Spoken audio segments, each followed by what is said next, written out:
Okay, welcome everyone to Tuesday meditation.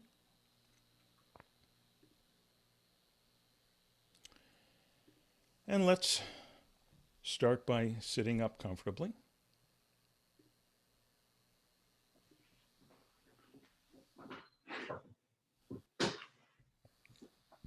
Maybe explore a little bit what sitting up comfortably means for this particular body you find yourself in, on this particular seat, in this particular moment.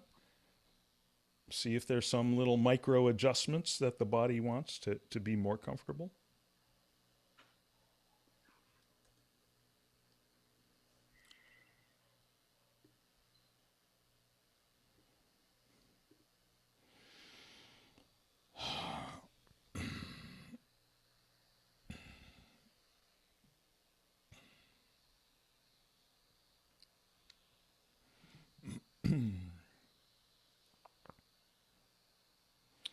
And let's,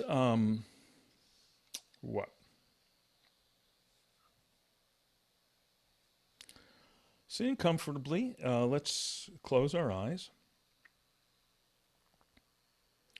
And I'd like to invite you to start off this evening by thinking of some familiar object. Let's say the front door of the home or the apartment where you live.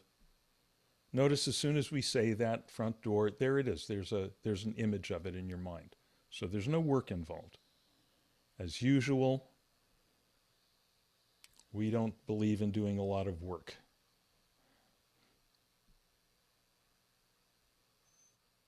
And just notice the experience of having this image of your front door.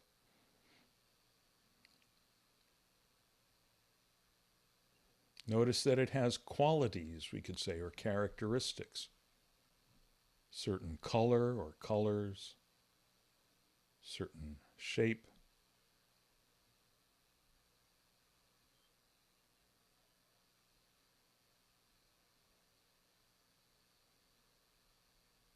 We could imagine running our hand up and down the door and feel a certain texture, perhaps temperature.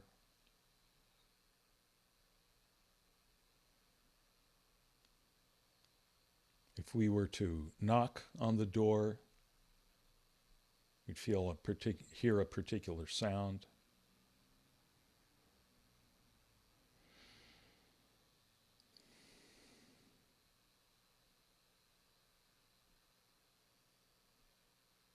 Okay, now let's let that image dissolve.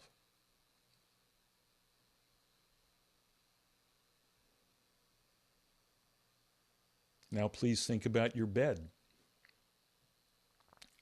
And once again, the moment we say that, there it is. There's the image of the bed. There's no work involved.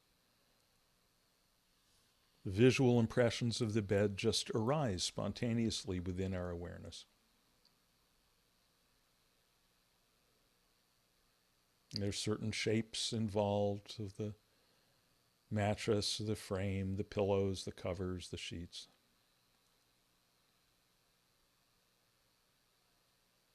Certain colors.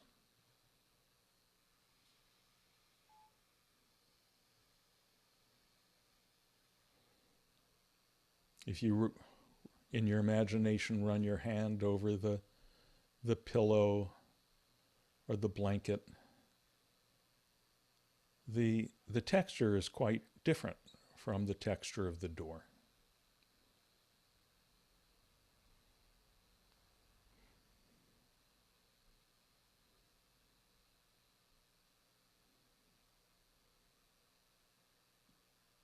If you were to, let's say, slap your hand down on the bed, the sound that it makes is a lot different from knocking on the door.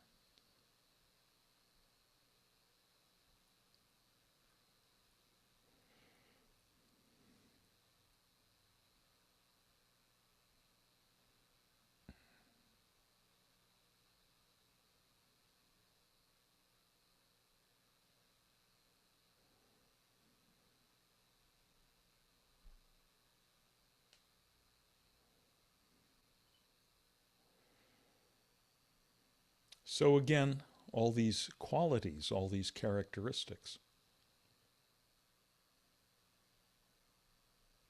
that arise within our awareness.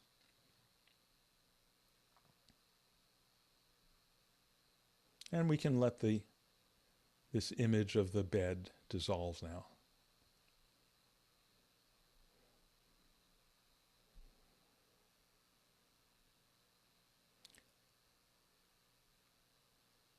Now, when we let the image of the door dissolve, and we let the image of the bed dissolve,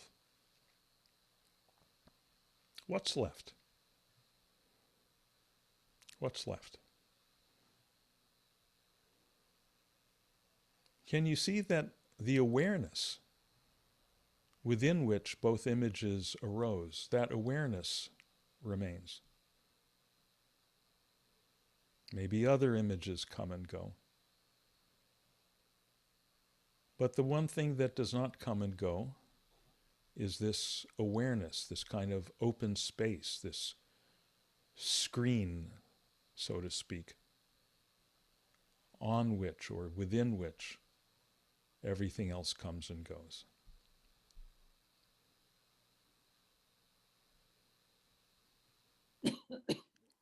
And can you see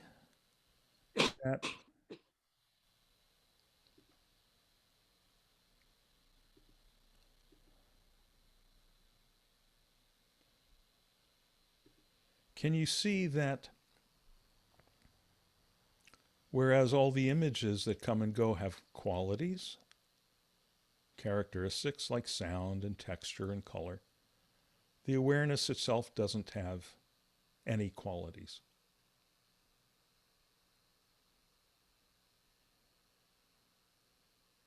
If you notice any qualities, any color or sound or something, then that's another thing you're aware of. That's another thing arising within the awareness. But the awareness itself, like a mirror, has to be colorless so that it can allow all colors to reflect.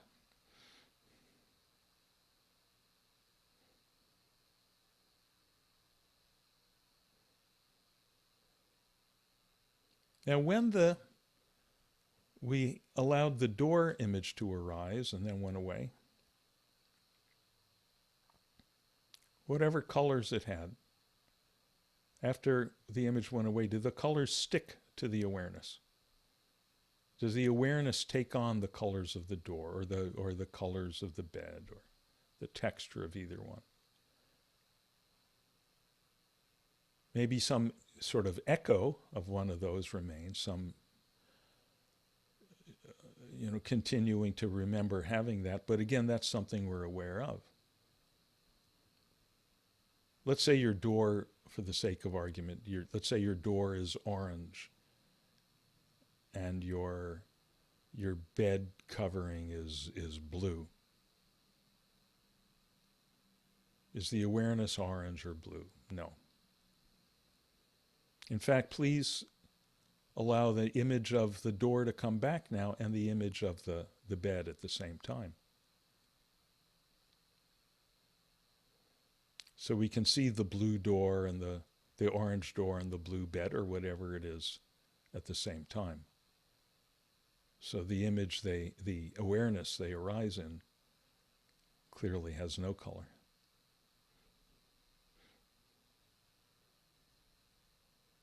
Let's allow those images to dissolve again.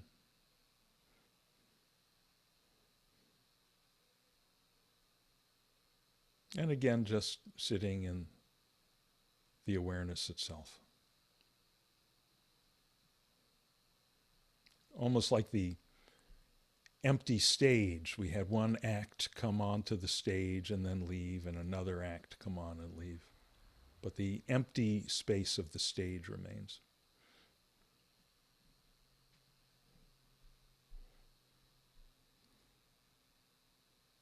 Nothing to do about it. We don't try to have it be present. We can't help it.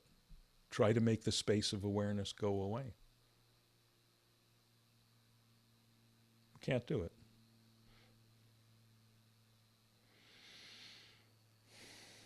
So let's bring on another act. Please recall some scene that was pleasant for you. Maybe recent, maybe long ago. Don't have to think much about it, just whatever comes to mind. Some happy scene from your recent or not so recent life. Again, it arises without effort.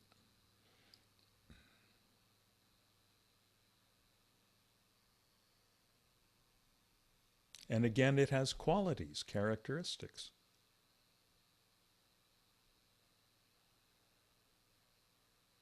Wherever you were, whatever the setting is, there's the colors and the shapes of it.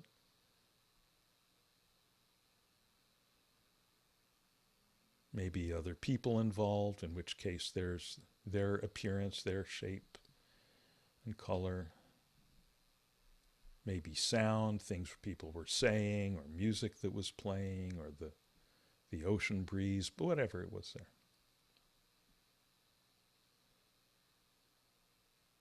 So there's the seeing, the hearing, maybe some sense of touch involved,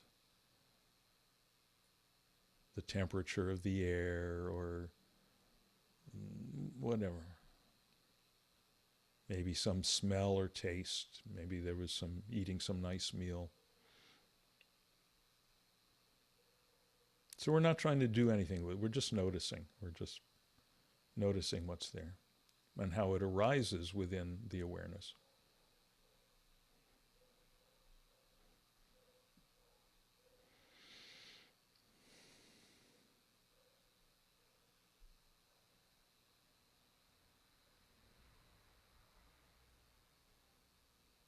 Now please allow that image of that pleasant scene to subside and recall some unpleasant memory. Don't go for the most horrible, traumatic experience of your life, please. We're not going to deal with that kind of processing right now. Just something maybe mildly annoying or moderately frustrating. Whatever comes to mind, recent or not recent. Being stuck in traffic, having an argument with someone, something.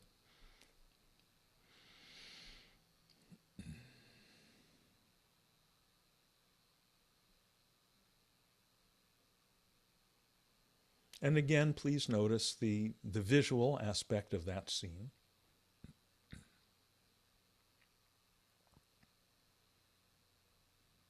And the hearing aspect of that scene.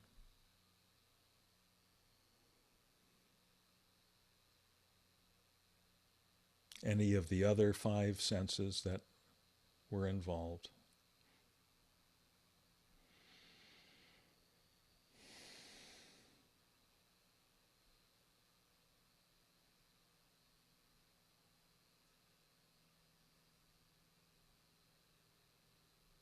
Any thoughts that you might have had at the time.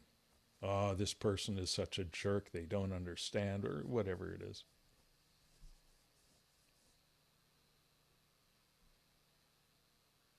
And notice how different those thoughts are from the thoughts you had in the pleasant scene. Oh, this sea breeze is so pleasant, or whatever.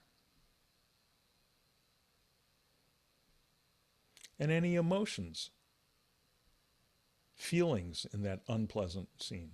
And notice what they felt like in the body. We call them feelings because they feel a certain way. What does it feel like to be angry or bored or lonely or whatever you were feeling?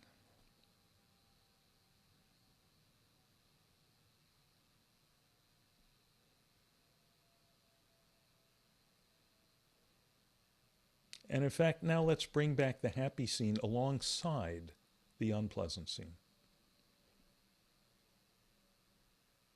Notice how the awareness can entertain both of those at once. This is a big mirror. We can see both scenes, and there's no effort involved, just allowing them to be there. You can see the colors and shapes of both scenes, hear the sounds. We can even notice the feelings, the emotion, the pleasant emotions, the unpleasant emotions.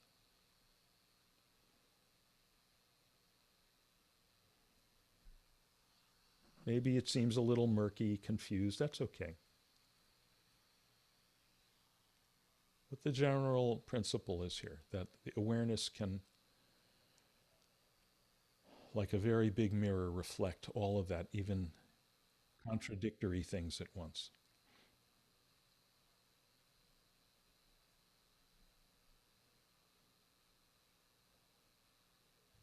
Because the awareness is not any of those qualities, it does not have any of those characteristics. It's the capacity to experience all characteristics. So let's let both of those scenes drop.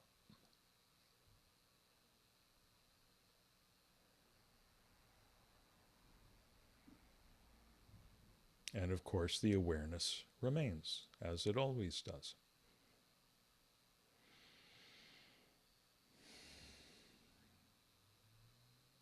So let's just continue to rest right here. Rest in this awareness.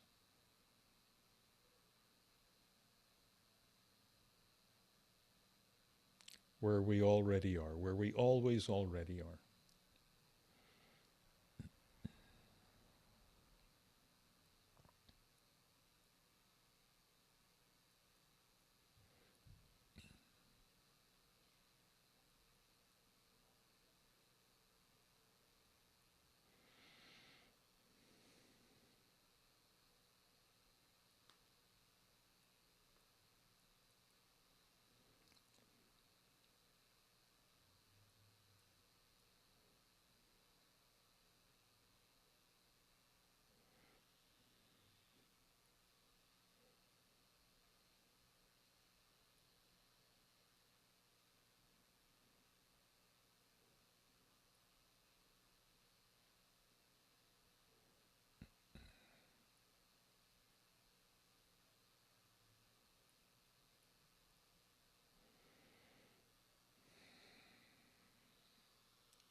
Nothing to do, not trying to concentrate or focus on anything.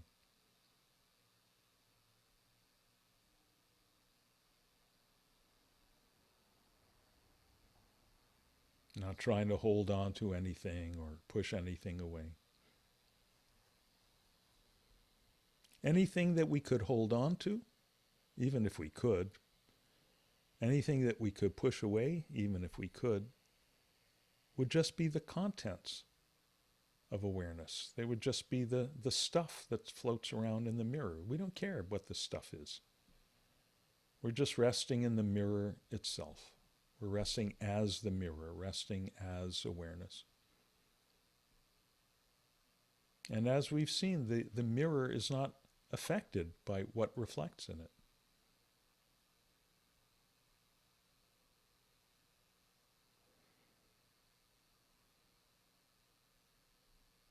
So therefore, we just don't concern ourselves with whatever thoughts or feelings or sensations or sounds come and go. It's all fine, it's all irrelevant.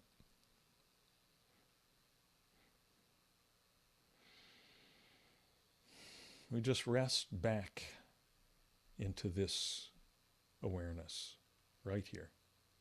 Open, empty.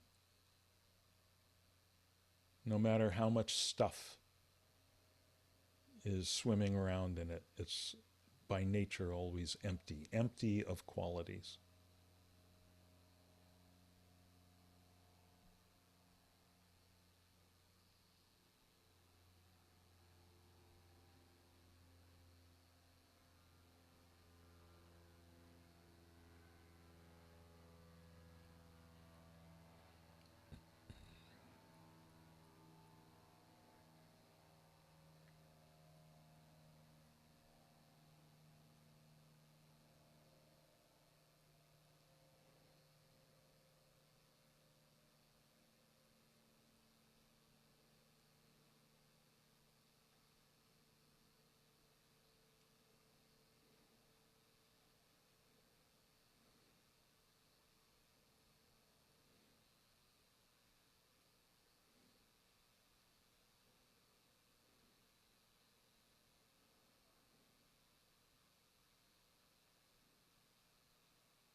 Anytime you feel you've gotten somehow caught up in any of the stuff coming and going within the awareness, caught up in particular thoughts or feelings, memories, plans, doesn't matter.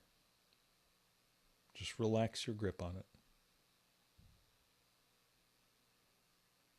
That's all. The moment you relax your grip on it, you relax back into this empty awareness. Don't try to get rid of the thing you were engaged with. Don't try to work it out. Just let it be, let it go, whatever it does, doesn't matter. Our only job is to relax back into this open, empty, luminous, qualityless awareness, which is always right here, wherever we are, right here.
Now, as you continue to rest in this open, empty awareness,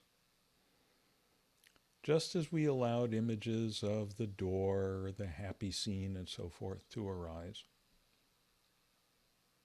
please allow an image to arise of what you usually think of as your self. You could think your name, Dean or Cole or Barbara, whatever your name is. And that thing that people will see sitting in the room that they call Dean or Barbara, that body. Just allow the image of that to arise in this awareness. And when people think of your name, when they think of you, probably think of a certain personality, a voice, as if you were sitting in the room conversing, just being your usual personality. So again, it doesn't take effort. Just allowing that to be is a very familiar thing. Just allow it to be there.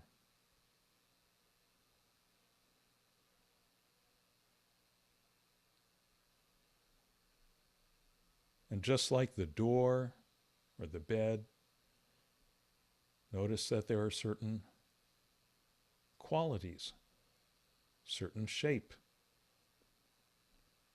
certain colors.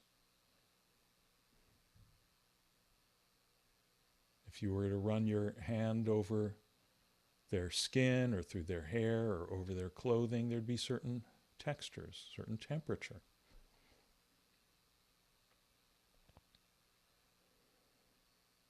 There's the sound of their voice and the rhythms, the melody of their speech.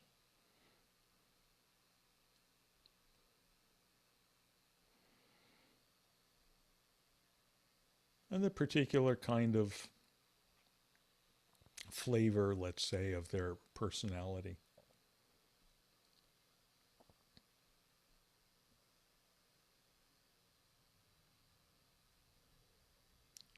And again, notice just like the door, the bed, or the unpleasant scene, these are qualities showing up within this qualityless awareness.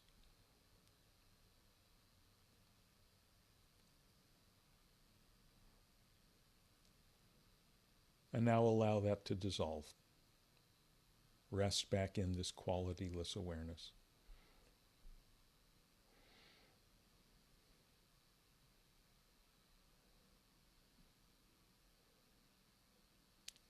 And notice how when all those qualities of personality and voice and physical appearance, all that goes away, yet this awareness, this empty, luminous awareness remains.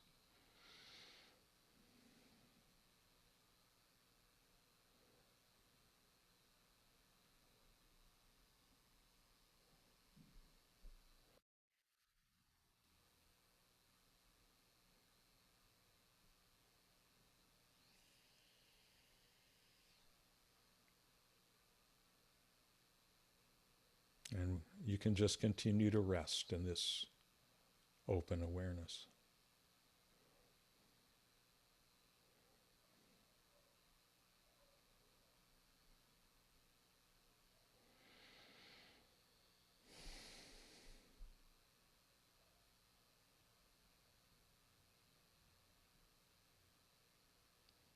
And when we say, you rest in this awareness, the way we say that, it sounds like there's two things. Like there's you, and then there's this awareness that you're resting in. Are there really two things? Don't think about it, look.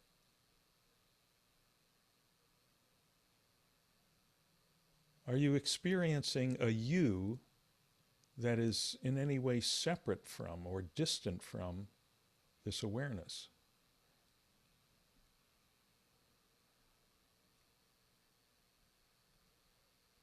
I mean, we visualize the body and the voice and all that, the personality, but we've let that go away now.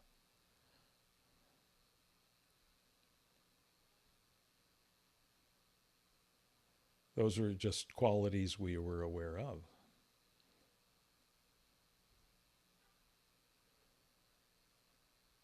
So is there really two things, you and the awareness, and you resting in the awareness? Is that really what you're experiencing? Or are you experiencing something we'd have to call I aware? Maybe one word, I aware. Aware I. Just resting. Resting as itself.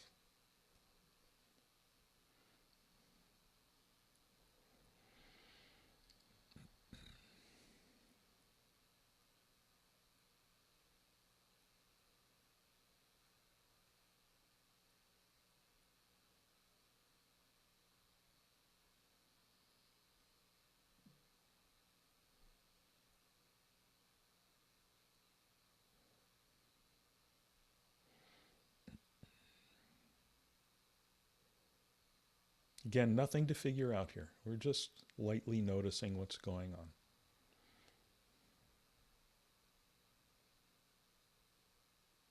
We're just leaving things as they are.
So keep the eyes closed and take a couple of minutes to gently bring the body back to its usual active state. Shifting around in the seat a little, maybe stretching, just getting the body going again.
And when you feel ready, you can slowly open the eyes.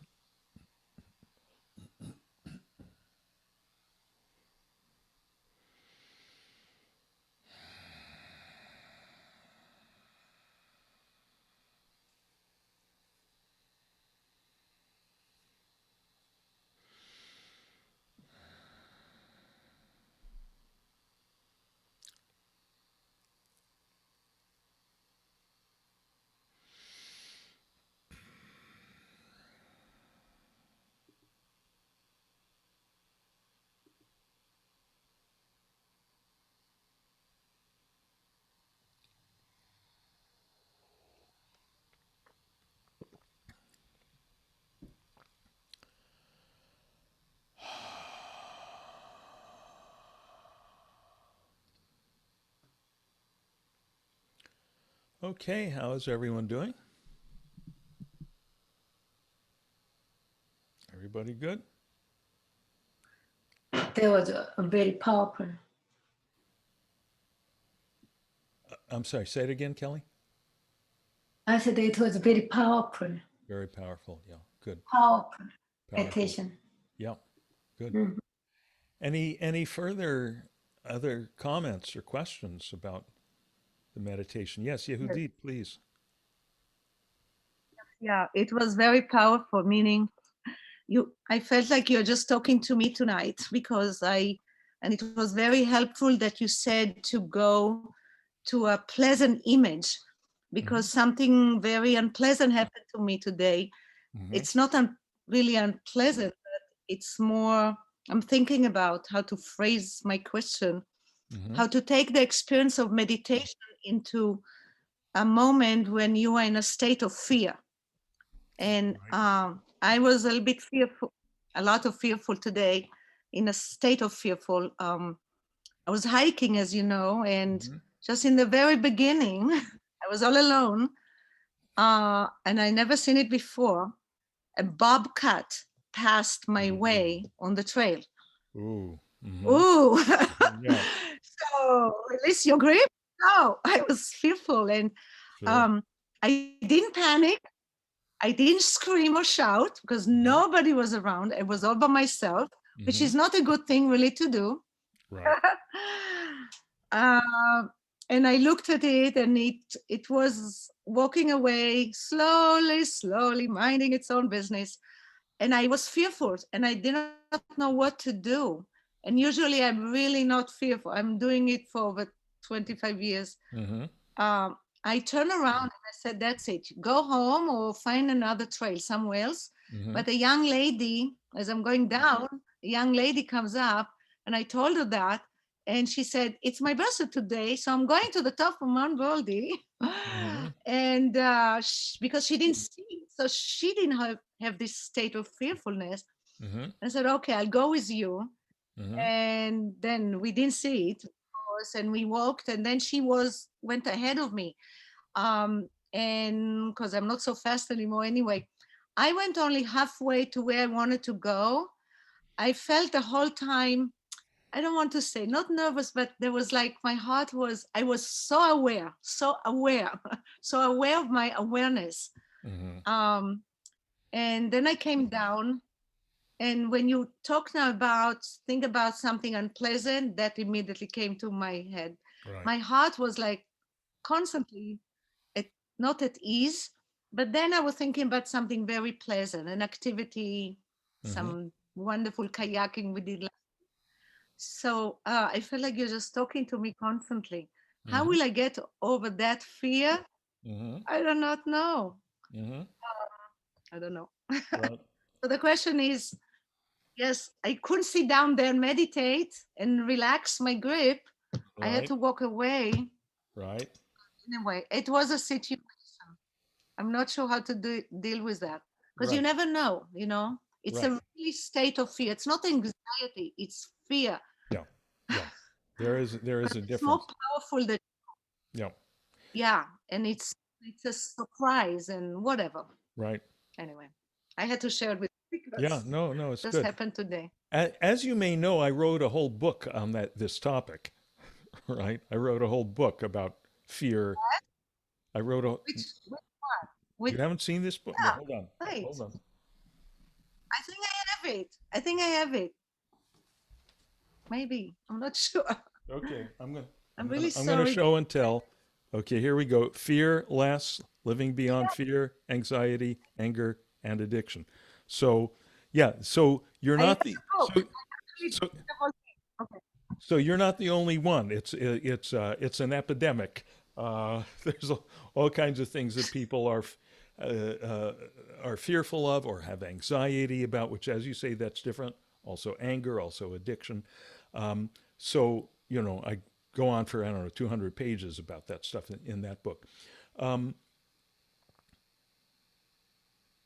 But the main question that you bring up here is, okay, how do we deal with this out in the so-called real world, out here where the rubber meets the road, right? Where we can't, okay, there's a bobcat confronting us on the trail. We're not going to just sit down and close our eyes and relax our grip.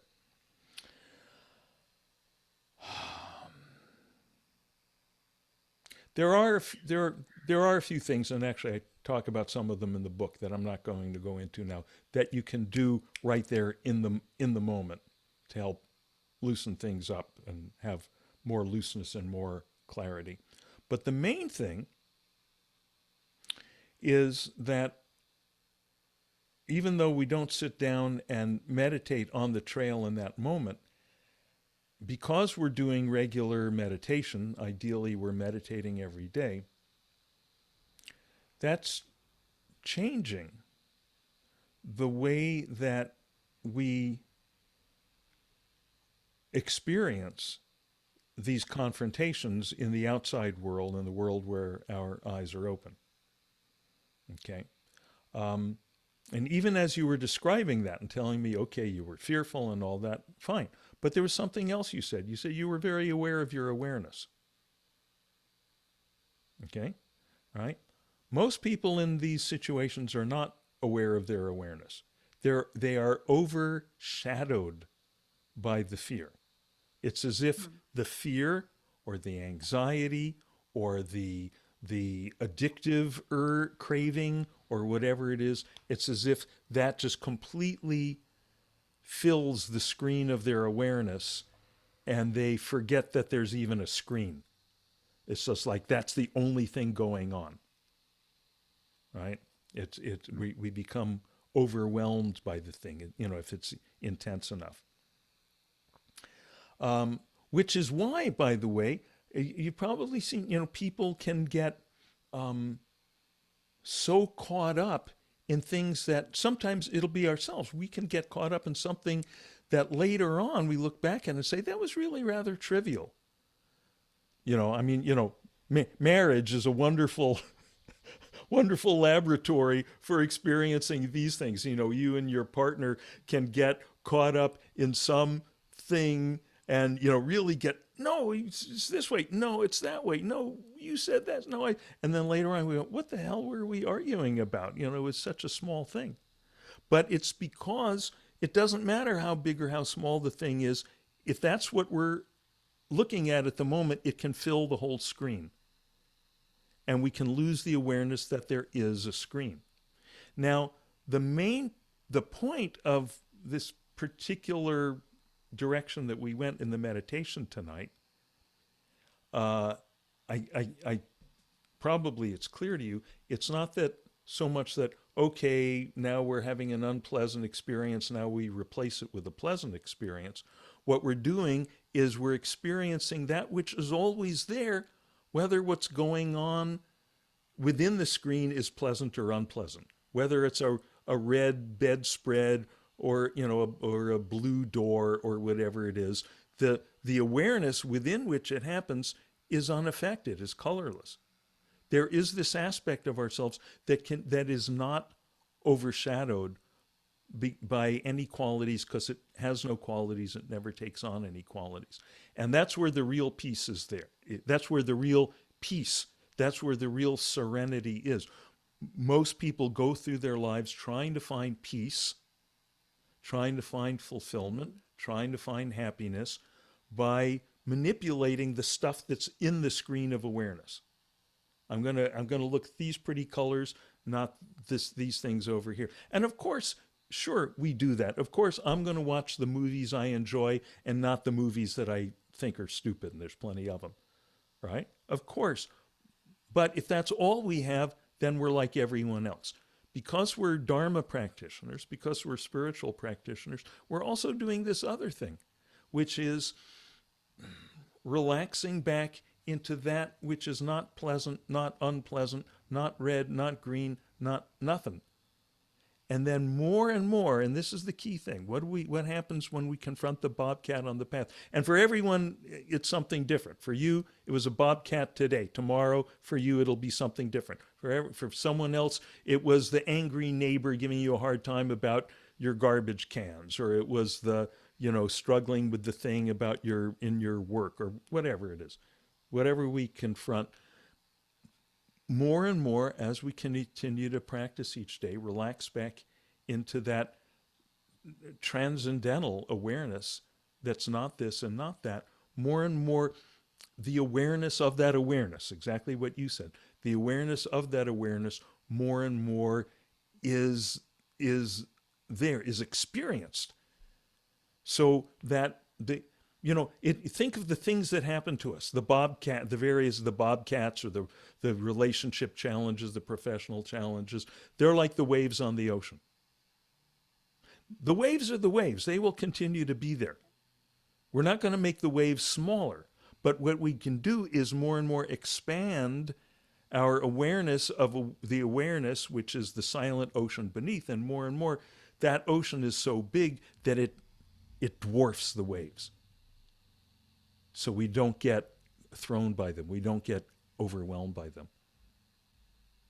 So that's the little long-winded as usual, but that was the answer to your question. What do we do then? What we do then is we have meditated that morning. Right? And the day before and the day before and the day before. Every time we meditate, it's like we're making a deposit in our account. Right? So that when the thing comes along that makes demands on us, that's like all of a sudden we got to make a big payment. Well, we got plenty in our account. Is that making sense? Yeah. I think it's helpful. It's helpful, my experience meditating, to, I guess, otherwise maybe I would be so panicking and freeze and maybe Yes. yell, scream, I don't know. Right. Right. and caught the attention of this guy toward me or something. This way I let it be. Like, and Yes. maybe by that I handled it, That's releasing right. the grip. I Yes. walked away from it. Yeah. See what you So maybe, yeah. see one thing that you said earlier I think is not really true. You said, I can't, I'm there confronting the bobcat. I can't relax my grip then. I think you did. It sounds like you did compared with the But my non-meditating heart, compared with the yeah, maybe, non-meditating yeah, version of yourself from 5 years ago or something. perhaps. Yeah. Perhaps. I'm sure it does something like Yeah. this to me. Yeah. And Thank you. yeah, and also see, and this is a thing that as Dharma practitioners we understand that a lot of people don't, which is that uh, having that capacity to relax our grip, having that capacity to relax back into the awareness of awareness, the underlying silence, the qualityless empty awareness that can't be overthrown by all the qualities of daily experience, that having that doesn't make us less skillful. It doesn't make us less functional. It doesn't make us into just, passive, you know, spiritual vegetables or, passive hippies. Oh, yeah, whatever, man. It doesn't make us flaky. It makes us more skillful. Or it allows us to be more skillful. And because you confront the bobcat, as you say, you don't panic. You don't do something foolish like, scream or run or do something that's going to aggravate the situation.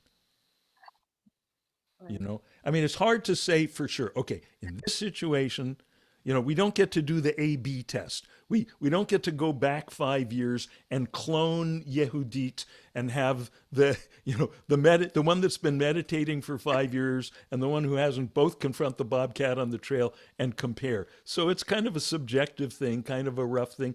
But we keep doing this long enough. We have enough of these experiences, enough of these life things come up again and again, and we see, we and hear the experiences of our fellow members of the Sangha here, we go, it sure seems like it's going in that direction. Good. Very nice. Thank you. Yeah, good. Thank you. Good. What else? What else tonight?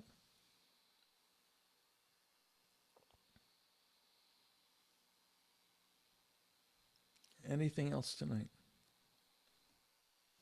Hey, Dean. Hey, Cole. Um, I had a few things that over the weeks I kind of thought of that I wanted to ask you about, and then something that came up tonight. Mm-hmm. And it's, possibly a misconception or just a misunderstanding on my part of what the boundless awareness is. Mm-hmm.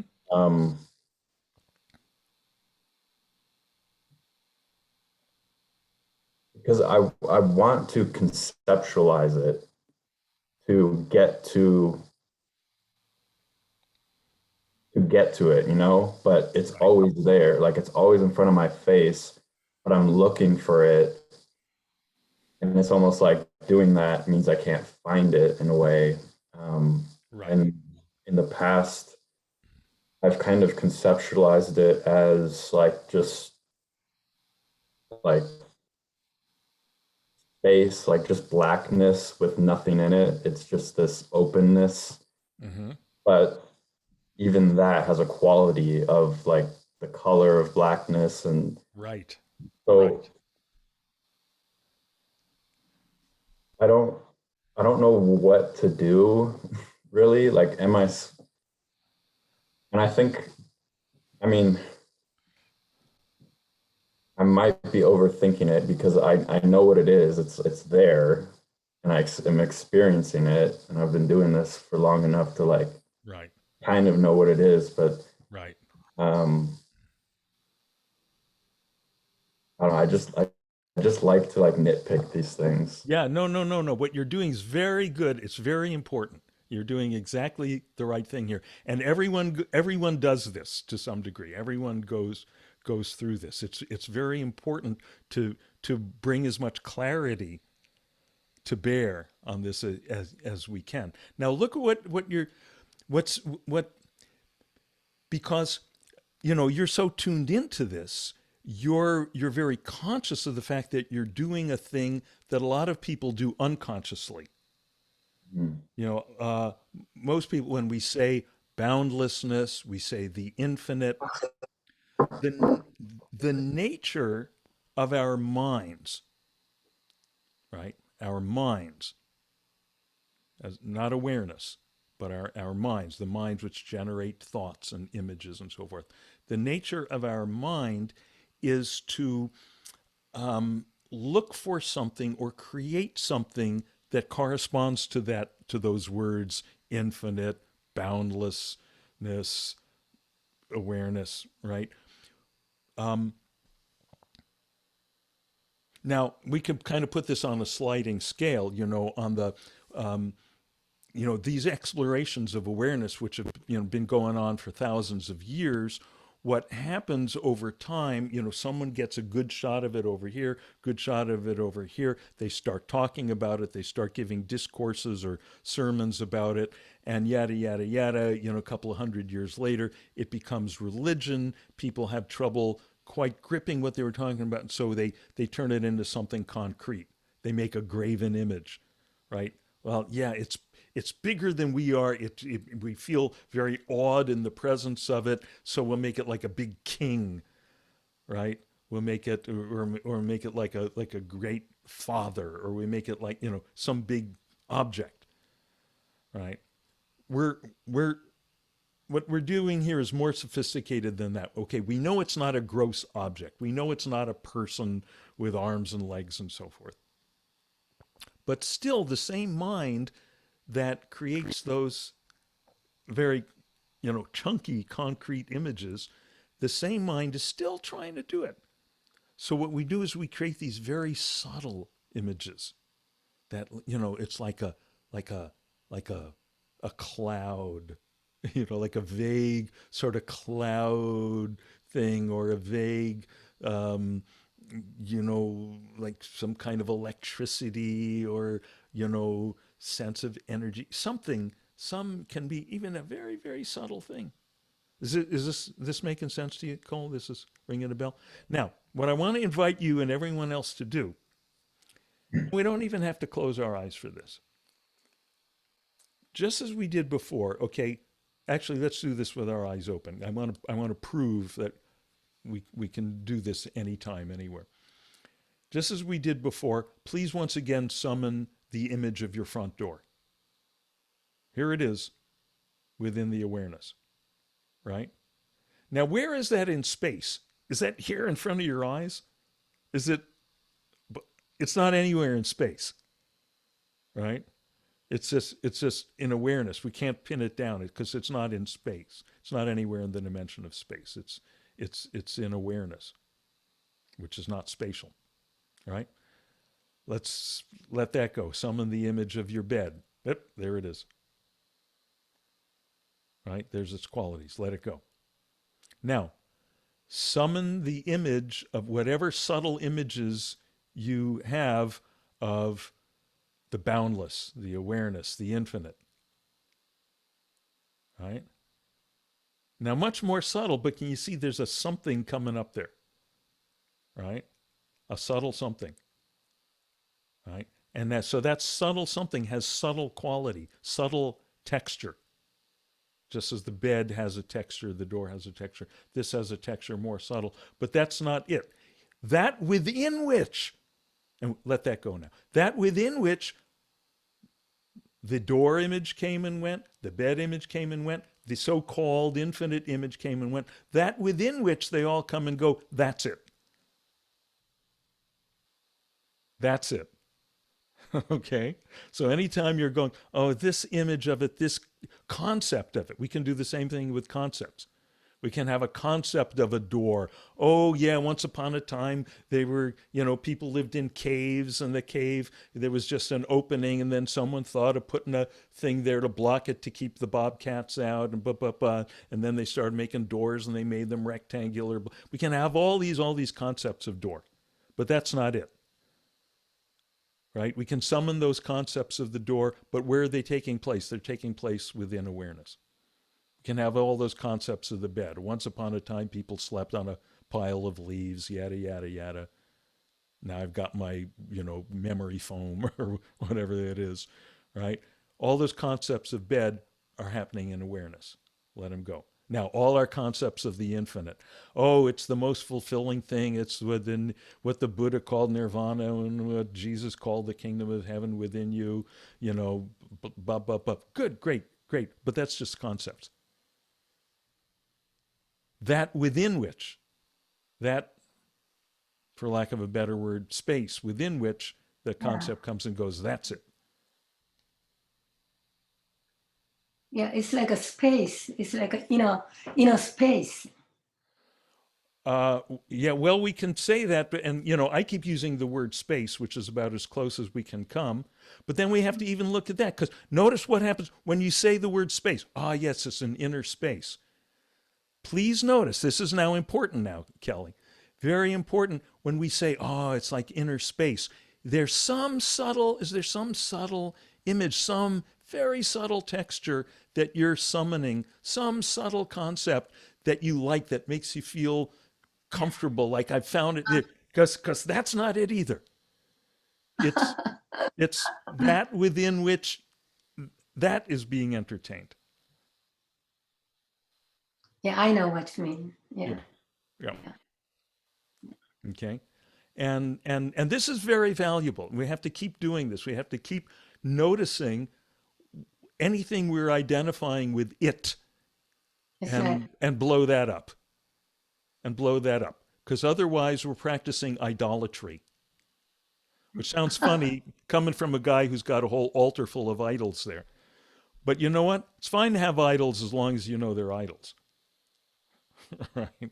Yeah, you can enjoy them all you like, right? Most people, I think, engage unconsciously in idolatry, try to make this it, that it, whether they're making, Ganesh it, or Shiva it, or, any of those, conventional idols it, or making your subtle concept of inner space it. That's equally idolatry. That's taking that which is not it and trying to make it it.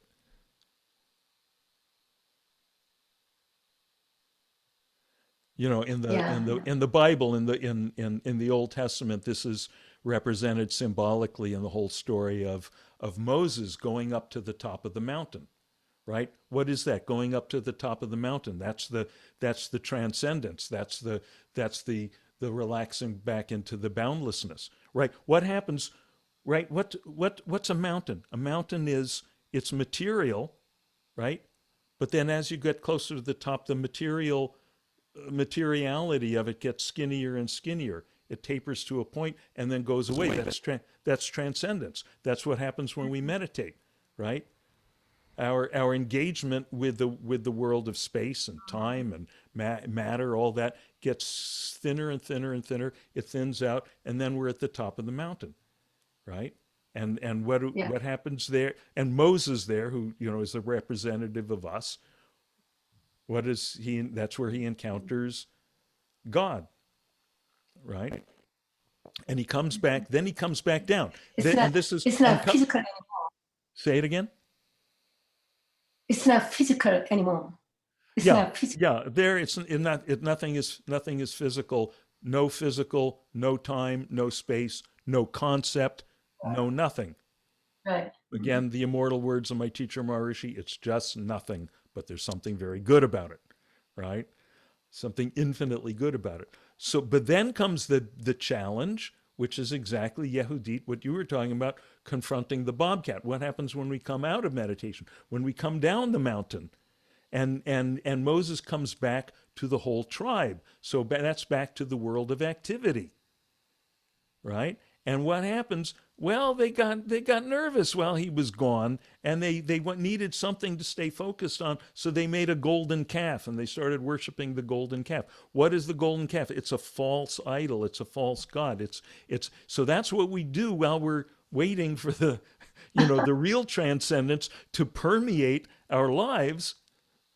Is we create false versions of it out of our concepts, out of our images, right? And that's fine. That's everyone goes through. That's part of the process. As long as, but now we're getting into this last stage of the process, where instead of just constantly coming up with new versions of the false absolute, false infinite, we're now exploding them. So this is why I was so happy, Cole, to hear your report. You're feeling bothered by, I keep trying to do it and get into concept, and I know that's not it, and that feeling of discomfort that you were having, that's great. That means you intuitively understands, no, that ain't it. That ain't it. So, we explode that. That's the thing in the Hindu philosophical tradition. They say neti, right? N-E-T-I. Not that. Neti means not that. Not that. And the student comes to the teacher. Oh, teacher, then is it this? Oh, neti, not that. Then is it this? Not that. No, not that. Oh, then is it this concept? No, not that. Is it this feeling, right? And after you eliminate everything, after you neti everything, what's left? That's it. That's it. What's left is emptiness. What's left is emptiness. But beware, Kelly, because any word that we use, right? We say, oh, what's left is emptiness. And notice the feeling that you get. The feeling, okay, I got this. The feeling, oh, I got this. See, that's a subtle trap. Oh, I got this. See, once again, because you've come up with a word that makes you feel good, a word that makes you feel that you got that. And that's where you need that's when the Zen master comes along with his stick and gives you a whack on the side of the head. Right? Right? Yeah, how about this? Right? Knock the concepts out of you. See what's left. One of my teachers, one of the lamas I used to study with, used to say, anything that can be shaken should be shaken. Right? Can you hear that? Anything that can be shaken should be shaken. It's like, when the wind comes and shakes the trees, and you see the leaves starting to get shaken out, and you think, and what it does is shakes out all the dead leaves. Right? That's good. That's good. Right? Now, most people are not mature enough spiritually to hear this. Right? I don't want things to be shaken. I want something to hold on to. I want something to hold on to. And that's fine. It's not that they're wrong. It's that Rupert Spire has a wonderful way of talking about this. He says this: the awareness teachings, the so-called spiritual teachings, they're like a skyscraper with all these different levels. At the ground level, It's, much more kind of primitive. Good. Here's an idol. Here's a golden calf. Here's something to hold on to, you know, and there's times when we need that.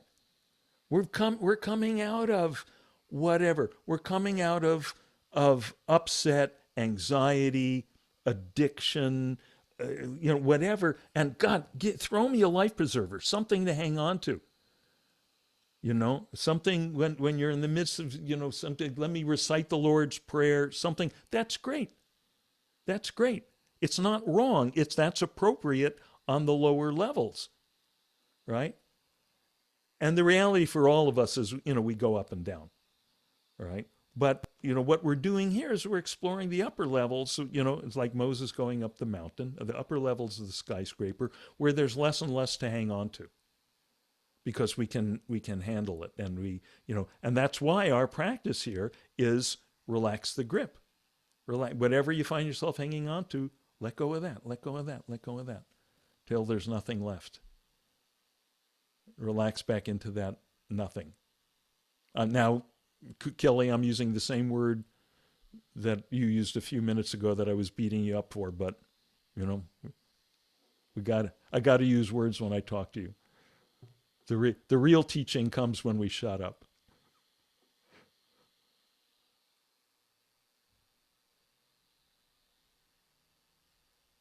Okay, Cole, you got more?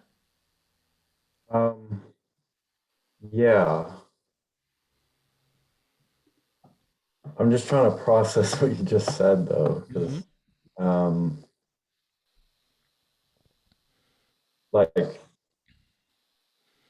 it seems simple, but I don't think this is simple at all for me. It's simple. It is simple. It's not necessarily easy, but it's simple. Yeah, I guess so. The stumbling block right now is you're making it complicated. Yeah, I know that. Right, which everyone does. That's fine. I'm going to do that anyways. Yeah, I feel like I learn better that way. we all do that. We all do that. So, But I just want to take that word for a minute, because for things to be complicated, that means they have to have qualities. Right? Oh, it's red over here. It's blue over here. It's right. It's got this texture over here. That right, or this aspect of the concept over here. That to have, for something to be complicated, that means there's a multitude of things going on. The things that are going on are qualities. Right? A choppy ocean is complicated. A calm ocean is much simpler. Right? So that which we're talking about, which has no qualities whatsoever, must be infinitely simple. We can't wrap our mind around it because the mind is the wrong tool. The mind is built for dealing with the world of multiplicity, for dealing with qualities, phenomena, objects. The mind is a wonderful tool for that. You need to work out a physics problem. You need to figure out how to build a table. You need to work out how to deal with a certain relationship or something. The mind is a wonderful tool, right? But if you try to use the, screwdriver as a hammer, it doesn't work. This calls for a different tool, because now what we're doing is we're relaxing back out of the world of multiplicity. So I'm sorry. Go ahead, please. So I guess here's how I kind of wanted to respond to what you said. I just want to say what I've noticed myself doing in these meditations, and it's so you close your eyes, all you see is that kind of black infiniteness, and I almost, that's kind of what I'm latching onto, like you were saying, idolizing as this like infinite space, empty nothingness. Mm-hmm. which are all just words, which can't describe what we're actually talking about. Mm-hmm. So I'm like, I notice myself because I know better. I'm actively like seeking that out, like that picture, and like resting in what I'm seeing Yes. in my eyes, Yes. the blackness. But then I have the thought like, oh, well, you're doing something. Like Dean always says, if you notice yourself like making some little effort to Yeah. try to meditate, which that would be mine, Right. let that go. Let that go. Mm-hmm. And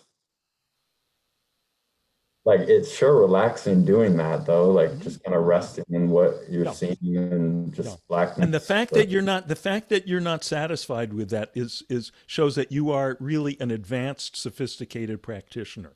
You are not going to settle for something that's just nice and pleasant. You Yeah. want you need it. You need the thing. Now, here's the thing. You just gave us the key here when you said it's like a picture. This lovely infinite blackness is like a picture. Now, we've been dealing with pictures tonight. So what I want to invite you to do and everyone else, keep your eyes open. Once again, invite the picture of your front door and the picture of your bed. Notice right now, as soon as we say that, you're having both of those pictures. Where the hell are they? We can't really specify where they are. We may have this word awareness to describe where they are. We don't know what the hell that is, but it's where everything's experienced. Okay, is that right? Are you with us there? Okay, there's the bed, there's the door. Okay, let that go. Now please invite into your awareness that, as you say, picture of infinite blackness that you find so comfy, and at the same time, a picture of the complicatedness of the inside of your house. Okay. Now, there's no work involved. Don't put any work that you're doing.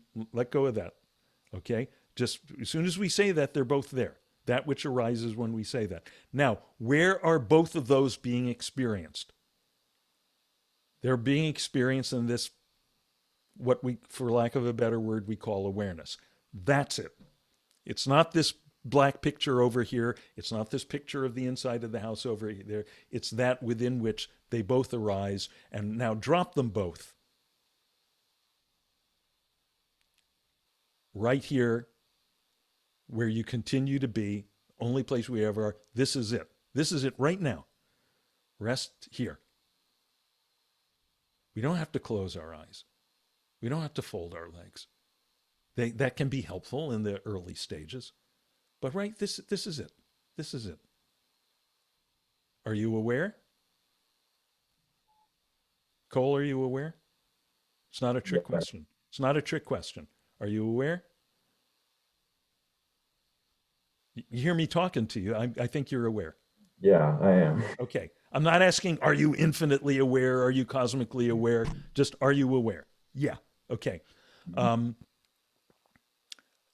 can you find any quality to that awareness? Is that awareness that you have right now, is it yellow or blue? There's nothing, don't think, look. Well, right. My answer would be it's comprised of every sense that I'm interpreting right now.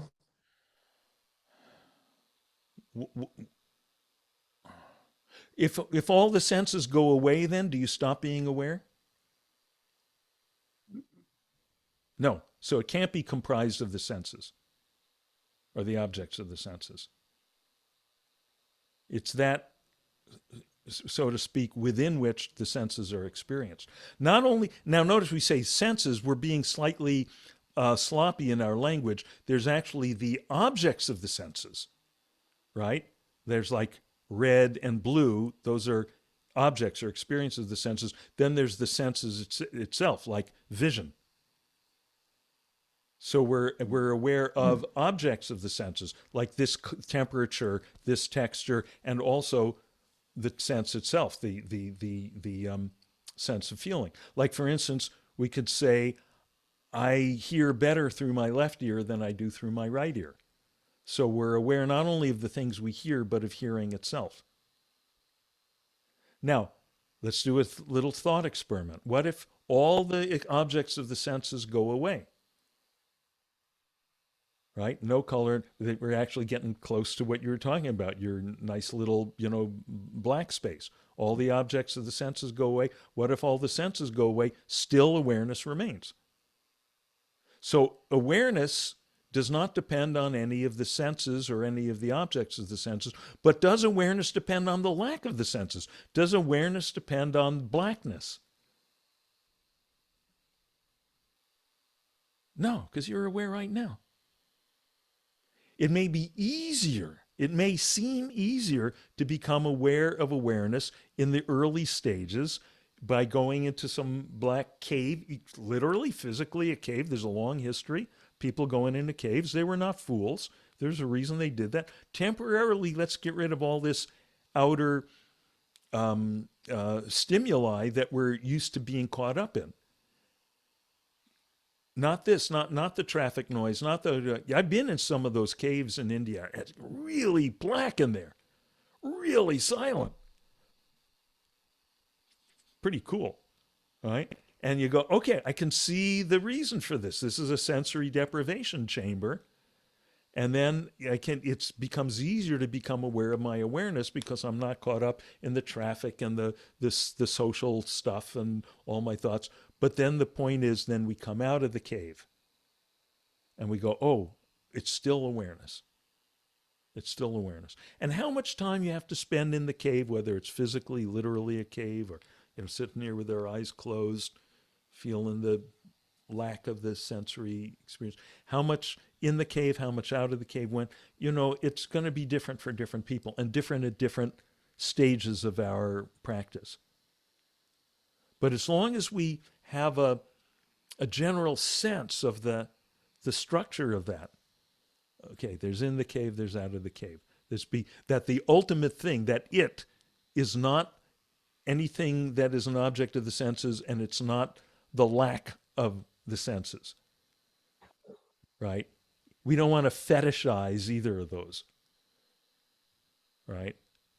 When we let go of all our fetishes, what's left? And what's left is infinitely simple.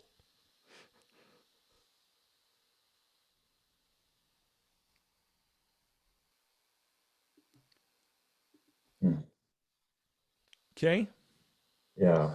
Maybe, I don't know, maybe it'd be a good idea to go in like a sensory deprivation tank or something to like experiment with that.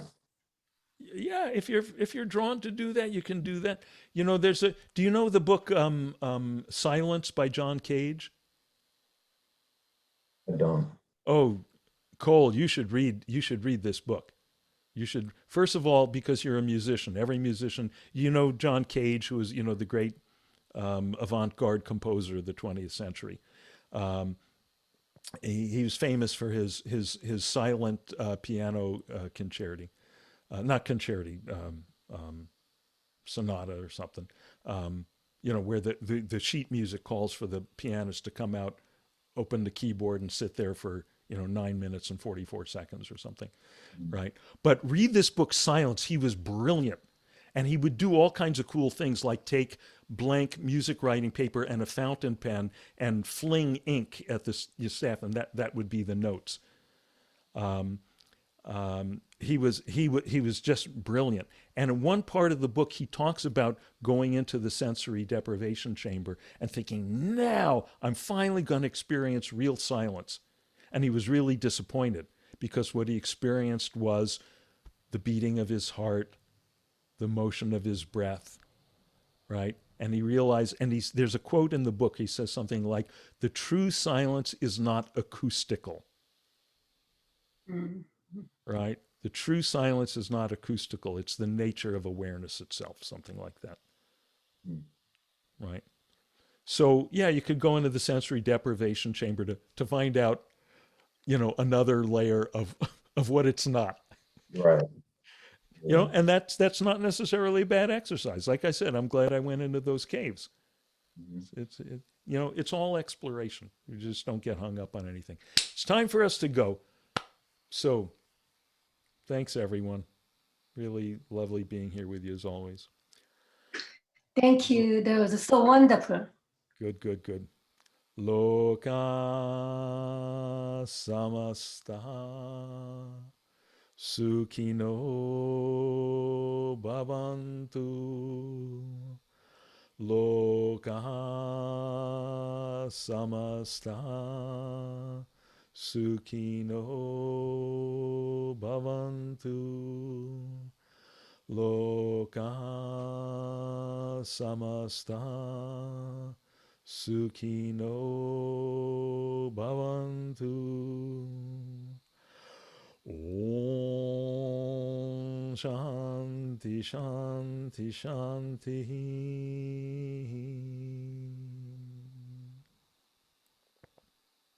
May all beings swiftly realize the silence that was there all along, the silence that was them all along, and thus may peace prevail everywhere. Thanks, everyone. Thank Thank you. you. Good night, Dean. Thank you. Thanks, Dean. Enjoy.